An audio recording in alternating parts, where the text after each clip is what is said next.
debt ceiling was at the epicenter of investors' focus during the month of May, as talks progressed between Republicans and Democrats on lifting the debt ceiling to enable increased fiscal issuance up until 2024.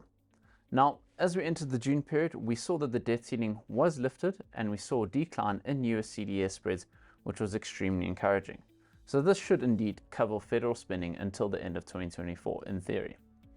However, the last time we saw the Treasury General account meaningfully replenished was at the beginning of 2022, where we saw quite a large risk-off event in markets due to tightening liquidity dynamics. So this is what we are cautious about going forward in terms of market positioning. While inflation in the US surprised to the downside, core inflation, so excluding volatile items such as food and energy, remains untenably high. This, in our view, will keep the Fed on a much more restrictive path going forward, particularly because of the fact that labor market statistics remain quite tight and very, very strong at this moment in time. So if we look at the sequential non-farm payroll employment gains, the low initial jobless claims, as well as the number of job openings, this remains extremely tight, and we think that this will embolden the Fed to keep rates on a restrictive path and actually tighten liquidity dynamics even further in the coming months.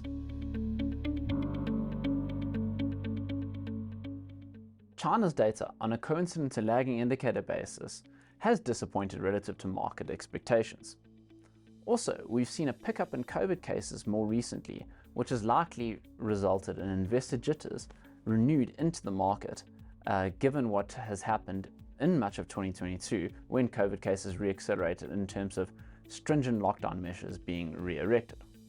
However, we are still seeing an improvement in the mobility data as well as the credit impulse, which gives us hope that the economy is likely to still recover going forward.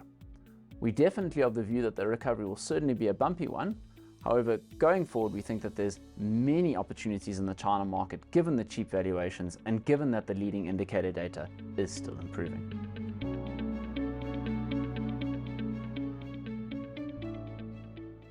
Going forward, we remain particularly vigilant of a liquidity withdrawal scenario happening in the market.